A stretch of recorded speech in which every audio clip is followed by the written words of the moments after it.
Right.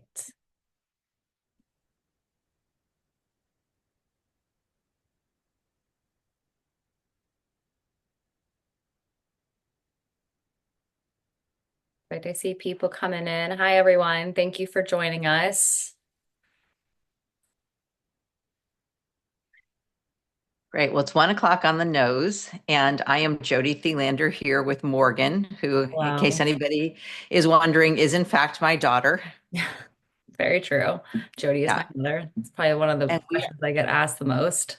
yeah, how are you related? So it's Yep. not so easy to tell.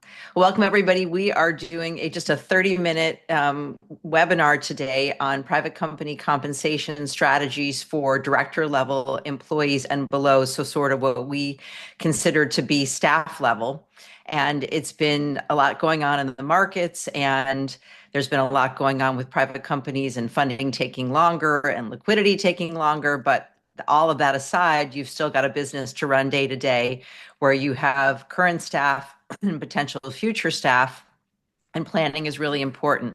So I am going to go ahead and share my screen and get started. We would like today to be interactive. And as you see in our information come up, if we can answer any questions for you and you'd like to have us elaborate, please go ahead and put it in the chat. And Or the Morgan's going to Q&A, be either one. yeah, Morgan's going to be monitoring that. Morgan, anything else to add here? I'm missing on the overview part. Nope, you covered it. Okay, great. So, by way of background, for those of you who are not as familiar with J.Thelander, I have been doing this for almost 30 years. Morgan's been with the firm for not quite 10. So, you've got a namesake firm with two J.Thelanders.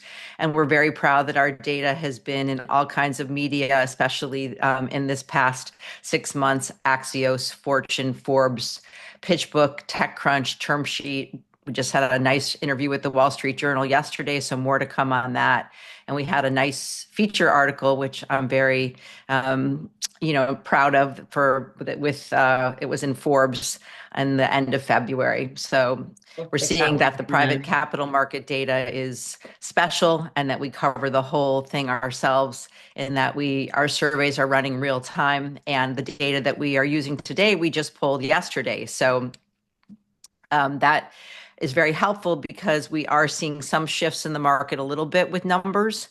And while they don't really affect the medians too quickly, they can affect some of the 75th percentiles and the mins and maxes. So we're paying careful, close watch to that. Yeah, and that will be a And part of a whole host of platform upgrades we have coming in the next month that are going to have three new sets of charts, one of which will be year over year data. yeah, so you have perspective on it.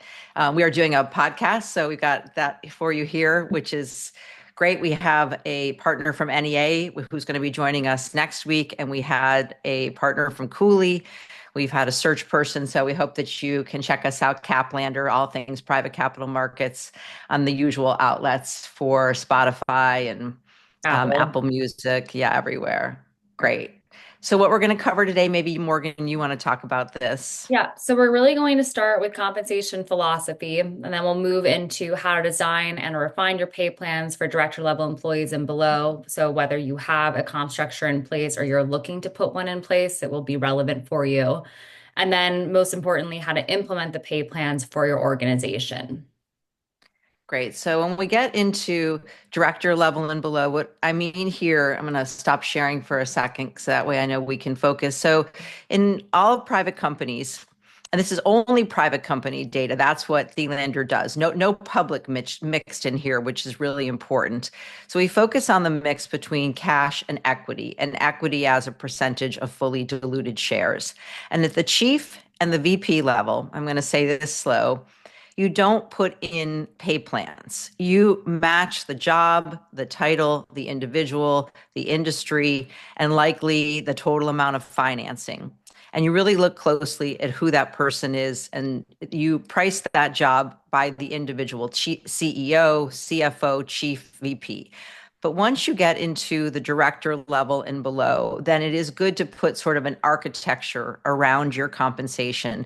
And then that way you can slot in your people, but it is meant to be a broader scale, a bigger strategic lens, if that makes sense. Morgan, thoughts on this? I think no thoughts on it, but the part that comes up the most that people ask is, well, when do I put my compensation philosophy in place? And then subsequently, when do I put the structure in place? Yeah. Well, my answer to that is that it is never too early to do that. So let's look at the comp levers and we can get into sort of why that is. So for all private companies, there are various compensation levers that you can use. Base salary sort of goes without further explanation. And then what we consider and what we survey at Thelander is a current bonus, which means it's a bonus that was actually paid. And then a target bonus is meant to be out on the horizon. And we consider these to be yearly, right? So this is the shorter term incentive versus equity, which is the longer term incentive. And that can get you to total cash. And you can get to total cash one of two ways, either just somebody's base salary or a combination of a base and bonus. And then the equity, three buckets of equity. And I would venture to say that at the director level and below, it is typically only the non-founder equity. But for just the own explanation here, we also look at founder shares and then additional equity that founder can get past their founder shares for being in their current role. And we, I would say, generally see that only in the chief and VP positions. Makes sense, right? So it's never too early to look at a job architecture because you got to figure out when you're looking at your objectives and philosophy, what are your priorities? And is it to attract a certain level of person? Do you want to retain who you have? Like, what is the focus of your whole compensation structure? And what are the comp levers that you're going to use? And that goes back because I know we had some questions that came ahead of time, like, do you give equity all the way through the organization? Right. What are typical levels of equity offered and to what titles? Yeah, so we're going to get into what are the typical amounts that are offered, and we give you ranges for that. But in general, what we see is the earlier stage of financing for a company, they try and give equity to everybody, but at some point, that probably gets to be tricky because as you raise more capital, the equity becomes more of the commodity, and the cash is a little easier to give people. So at some point, you may transition to, and that's where we talk about here, what are your priorities and who are your priorities? Because you're not going to be able to continue to give equity to everybody once maybe they're vested, right? So this is where you have to figure out is, do you have, what is your approach going to be? Do you want to continue to give everybody equity? So maybe a few people get equity that's more robust and some get less. And also the other piece of this is past looking at the components of your comp levers is what do you look at a peer group? And I know, Morgan, you talk to a lot of company on It's this. So yeah, fill constantly. us in. So really, there's a number of different ways to look at the compensation data or to look at pay plans. But really, first and foremost, and Jody, I know that you agree with me on this as we talk about this too, is that you need to make sure that you're using private company only data. So you're not mixing public and private. You want to make very sure that the group that you're using as your peer And group apples is to apples, no mixing, exactly. because if you use public company data, then you're mixing people who may have stock versus equity. So yes, I agree. But within the private companies, how would you look at a peer group? Total amount of financing and industry would be the biggest two that I would recommend looking at. Yeah, so we see that, and to further amplify what Morgan's saying with total financing, it's different than series of financing because series of financing is not consistent from company to company. So the total amount of financing, and because we're seeing, like we're working with a client right now, and it took them 2 years to close a round, and it ended up being a bigger round because you know Oversubscribed. it was right oversubscribed. We see that VCs and many of you on the phone or on the phone or on the webinar are from the investments firm side as well. And you know that good companies are hard to find. So when you find a company that you've either already invested that you need to put in more capital, or a company that you know is young, but you can tell by the founders and the team that they're really going to be, you feel that they're going to be successful, that Right. the rounds are getting bigger. So we tend to look early seed stage, early stage, mid stage, and then late stage. One of the other newer questions that has come up too is headcount. And it's kind of similar to what Jody is saying, is that you can have a company that's really lean, less than 25 employees, but has raised a significant amount of capital. So that's really goes back to why the total amount of financing is such an important filter to look at because it does change the mix of cash and equity. And that's true across all levels of the organization, from the C-suite to the VPs, the directors, the staff level employees. And maybe after a certain point, it doesn't make a difference to look between if you're looking at under 5 million versus 5 to 15, that you can open those ranges up a little bit more, but it is a really nice place to start. Right. So headcount is not as relevant, but you would assume the more headcount there is, then obviously there's going to be more Right. financing going in. But let's look at the how you're going to start with your pay plan. So in general, this is a system that we have, a technology that we've developed at Thelander because we used to take an amalgamation of every single job that fell into a certain category and make sure that we were coming up with some general guidelines around the 25th median and 75th percentiles for both total cash, which again could be a combination of base pay and a bonus that was paid, or it's just base pay, as well as equity. But the first place to start when you're looking to design pay plans, whether you're getting them from us or you're doing them on your own, is to categorize your employees and figure out whether somebody is administrative, which you can see here, scientific, or technical.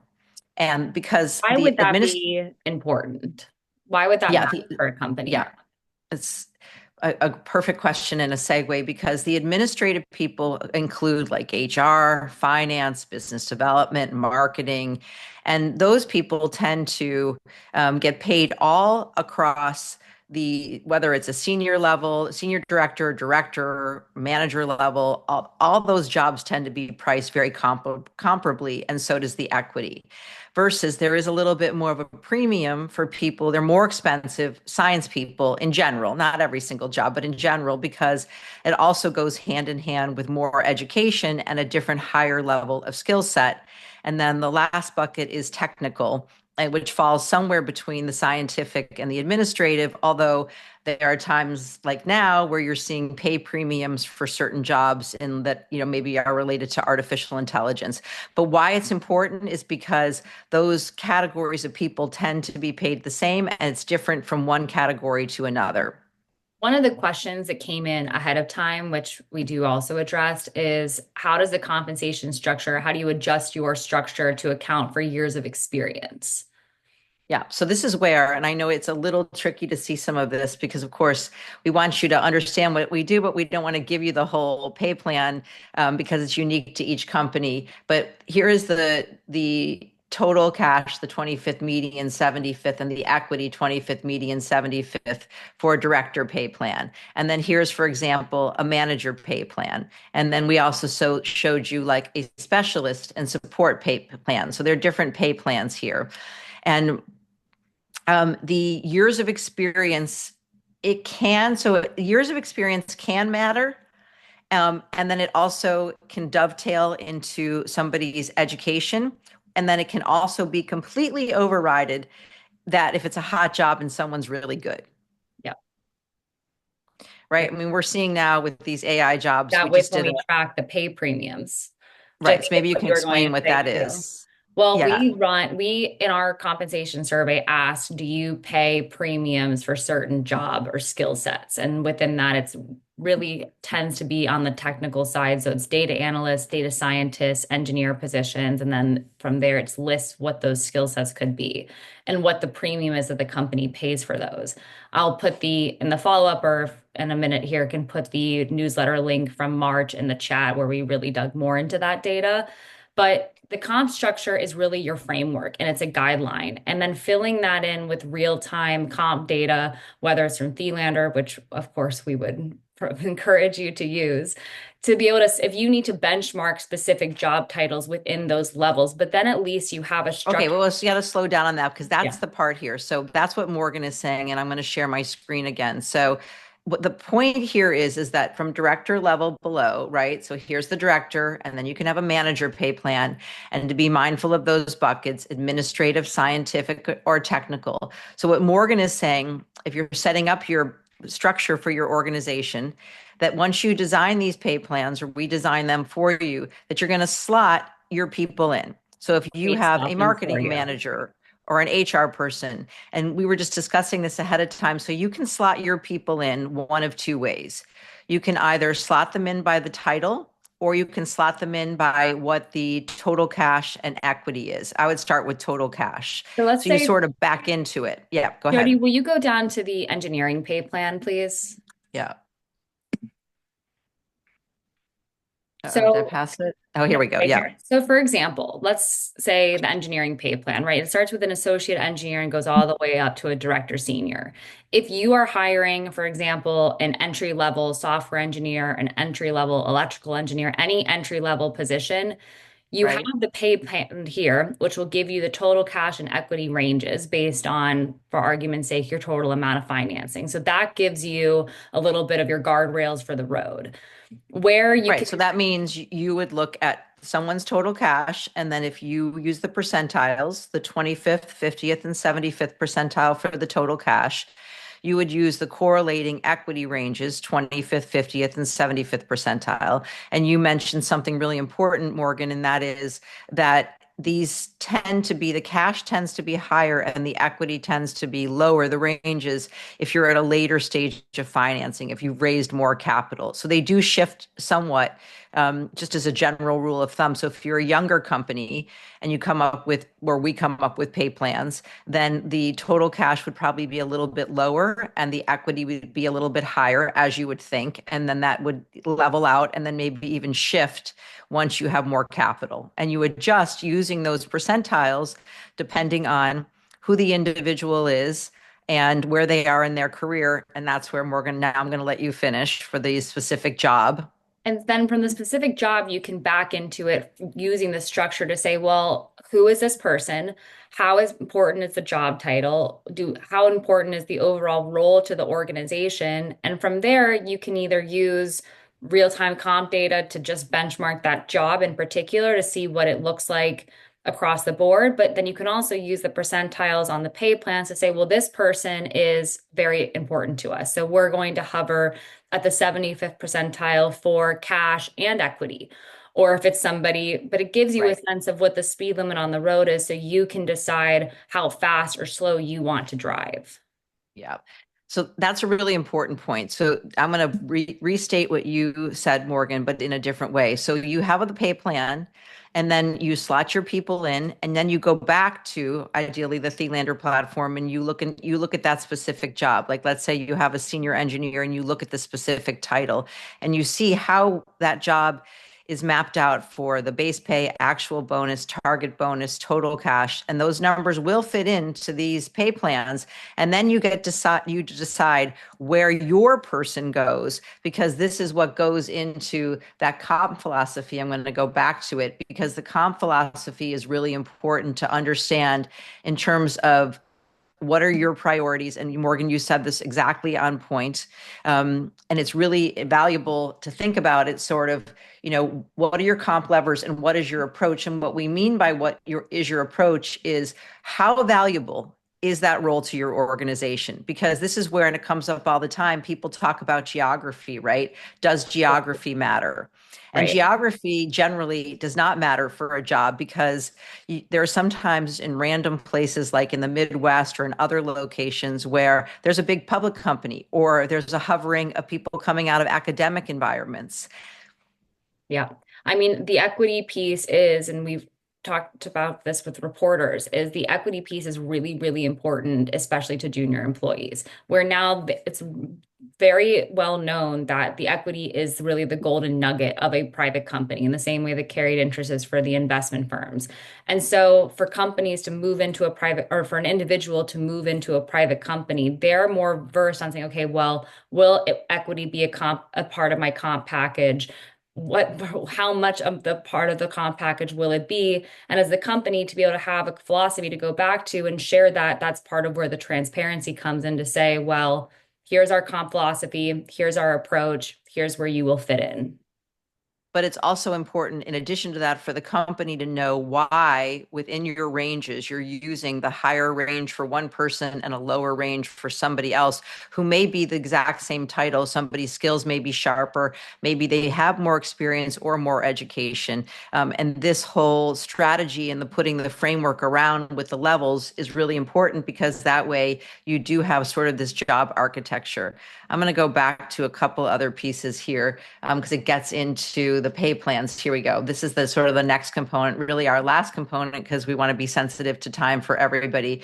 But the pay plans are designed to address the unique needs of a compensation structure for a private company. And that part is really what differentiates Thelander from, I'm sure some of you use cap table management and other software, but that's no way to use that information is no information to use for your compensation plans because that warehouses data and spits it back to you, but it's not looking at the components that are really important for you all who are directors of HR or VPs or looking on you're on a People board. officers, CEOs. Yeah, job leveling and matching, first of all, because just because someone has a title, and this is where software that's looking at payroll information isn't giving you the best information because not all titles are created equal. And at younger companies, we see this consulting all the time. Sometimes somebody has an inflated title, but it's not really, as the company grows, going to stay at that level or match the other people that are coming in. So you may not take away from anybody, but the job leveling and matching is really important. And the other thing is to make sure that the data is trustworthy and that you have really quality information to map specific positions that are maybe very key for your organization. And then further to make sure, and Morgan, I'm going to let you talk about this one because you know the mix of total cash and equity. And it is different across administrative, scientific, technical. As you said, there are jobs with pay premiums. And also, we further go into other categories for director and staff level. And I know we showed some of these, but talk a little bit about like what we're seeing here with the, sorry, I know I'm switching around. No Yeah, problem. that we have some of these other ones, support, pay plans, and specialist. Definitely. Well, I actually pulled up behind the scenes too to give some actual numbers on what the pay plans look like to kind of bring us full circle for the director pay planning. For example, or what Jody referenced in the beginning, is how different, whether you're admin, scientific, or technical, can really impact what the numbers are themselves. And Yeah. no surprise, Jody was absolutely correct. So the technical director senior, the median total cash, if we use no filters at all, came in at $212,000 versus a scientific director was 210 and the median You gotta total say cash, slow. Wait, say this again. scientific director, 212. yeah, 212, 210 for a scientific director senior, and then 200 for an admin. Right. So And I go ahead. guarantee you, if you looked across all those other admin roles at the same level, they would be comparable. And that's probably the number one takeaway for all of you listening is don't overcomplicate it. You don't have to look by region, by valuation, by number of employees. These job levelings are meant to be a framework. And within the framework, then you've really got to figure out your own comp strategy. Who are the number one priorities and where they are in terms of your job matching and the pay structure. And you can have people that are both at the higher level, let's say the 75th percentile for their total cash and for their total equity. It doesn't have to be if they have high equity, they have low cash. You know, there are people who are low cash, low equity, because if you lost them, it's okay. You can go ahead and fill that position, and that turnover is not going to be as important. What's more important is keeping your option pool intact. Yep. Morgan, do we have another question coming in? I don't see one here, but if I do, I will absolutely field it your way. I'm going to Okay, look at the perfect. questions from that came in. I think we covered all the questions that came in ahead of time, but if anybody does have a question here, to be happy to take the last Yeah, five we've got a minutes few or minutes. We're so. happy to answer. Yep. The survey part is great because it's a give to get model. It's all data is published in aggregate. And here's the survey.jthelander.com. And the information is also really important that we offer and that's valuable for you to think about. It's very holistic, right? You need to make compensation decisions based also on, it's all predicated on your option pool And it comes up all the time. Morgan, maybe we'll end with this on refresh options because people Yeah, always want to know definitely. about refreshing. So I'm going to stop sharing this again. I'm going to push the survey one more time. Maybe Morgan, you can put it in the Oh, we do chat have box. a question. So, how do you evaluate staff who have multiple roles in terms of comp plans? For example, if you have somebody who's a COO and a CCO. I would probably do a gross up of whatever the higher paying job was in that 15 to 20%. Sometimes we go 25% of a gross up, but they obviously can't be getting both. So if someone is capable of That doing would sort be a of, good way to do it, wouldn't it? yeah, Just stack the um, salaries one on top of the other. yeah, no. So I would do a gross up. And I think our gross ups are usually 10, 15, 20%, depending on who the individual is.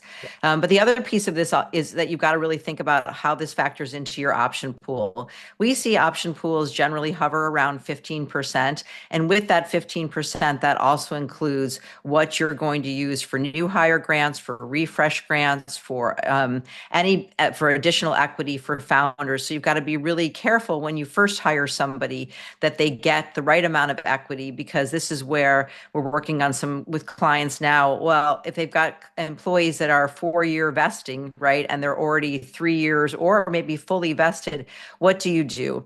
And in general, we see that you cannot give everybody additional equity. And that's where having the comp philosophy and the strategy really helps because you will only really be able to give to those people who are your key employees and where the role is really critical. And it oftentimes comes back, and the question is, well, do we give them, let's say somebody started at 0.5%, and then they got diluted down to 0.25%, and you want to know with the refresh, where should they be? And that's where the difference of your total financing does matter because we're assuming that everyone's going to get diluted down. So the equity ranges account for the different percentiles, the 25th, 50th, and 75th.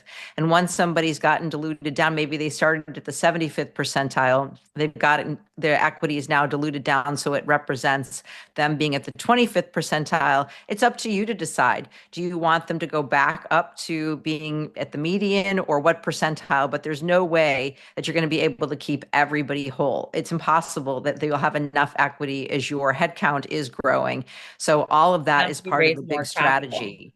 Yeah, if you raise more capital too, and you Yeah, plan. when you raise more capital, then everybody gets diluted. And of course, the investors don't want to be giving up more equity. And the founders also don't want to be giving up more equity or they're getting diluted down too. So you've got to really plan this, which is why having this job architecture and the structures around is really important. And that sort of winds us up where we started. The sooner the better.